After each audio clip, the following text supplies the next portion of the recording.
Good evening, everybody. Welcome to PlayStation Gaming Leagues for round one of the Formula 3 division, the highest division where anyone is allowed to use any assists. It is line only for all these drivers, and they're going to be needing that racing line to check around this circuit. It is Albert Park for round one of the championship, the Australian Grand Prix.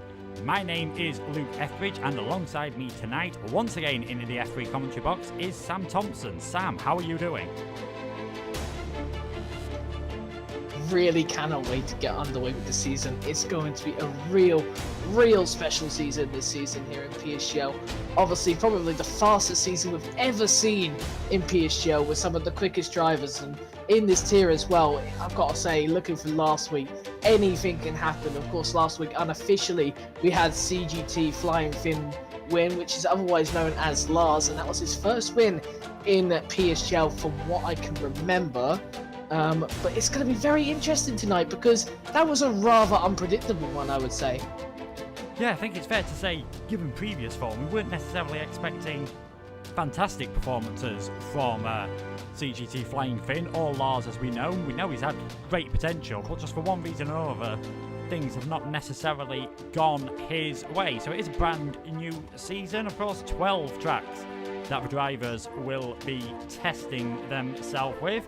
And as if like magic, they should be right on screen now. So we are starting off tonight at the Australian Grand Prix, then Silverstone, Belgium before Christmas, then France, Monaco, Italy, Russia, Singapore, USA, Mexico, Abu Dhabi and Japan, the final round of the season. Some great tracks there, some that will prove to be a bit challenging as well for the drivers. Yeah, all those tracks seem very difficult, and of course, all the tracks this season seem like difficult tests for the drivers. There's a couple of tracks that I enjoy, mainly the first half of the calendar, but the second half of the calendar I do dislike, but that's obviously a personal opinion. Some drivers are completely different to how I feel about this, but I mean, tonight it's going to be a very interesting one. Like I said, all drivers are here, 20 out of 20 drivers, and like I said, a lot of unpredictability. Who would have thought Lars would have won last week?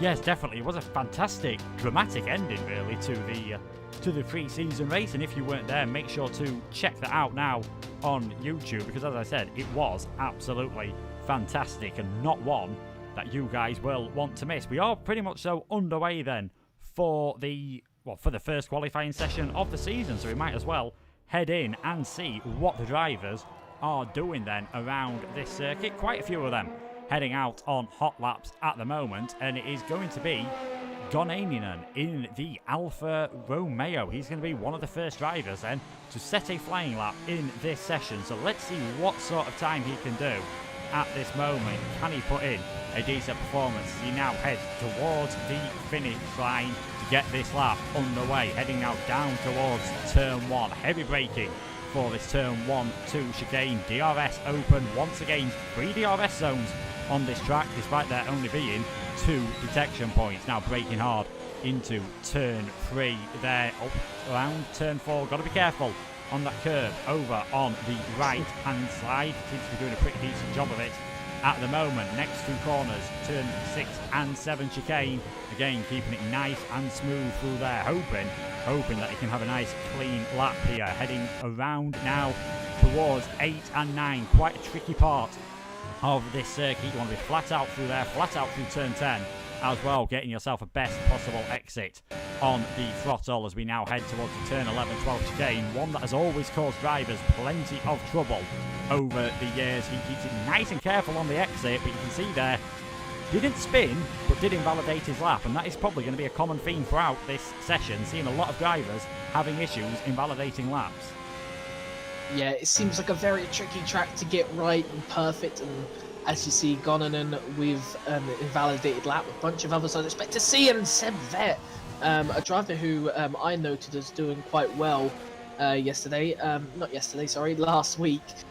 He spun at the end of the S section, and I tell you what, that's a very tricky bunch of corners right there. You had to get it perfect, and if you do not, you're going to be seeing yourself spinning. And I think another car has spun there. Dynastics, another driver which had a good note last week, but yeah, only one time on the board. That does seem to show you we're around 4 minutes into this qualifying session, and only one proper lap time. Now they're starting to come through a little bit, but we've seen a lot of invalidations out there, and they're very easy to get.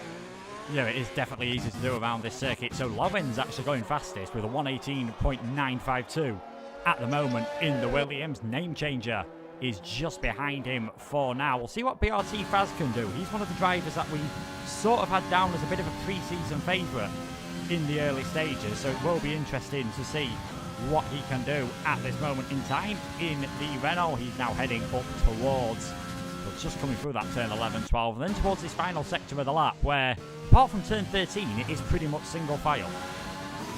Yeah, most certainly. It's very difficult through sector 3. Sector 3 quite tight, can't really go 2 cars through there. I think a lot of people would be waiting to get onto the DRS when it comes to that. And as we see Faz come across the line now, this is the straight which is going to be the probably almost like the best opportunity, and he goes 5th place at the moment. But yeah, I would say the next bit after this, out of turn 2, would be the best place to where you can probably overtake going into turn 3 there. So really, really difficult to overtake on this track, and in qualifying, really traffic could be a bit of a bother in that 3rd sector. Yeah, we'll have to see. Just have to see what he can do really at this point in time in that Renault for Faz. Lucky to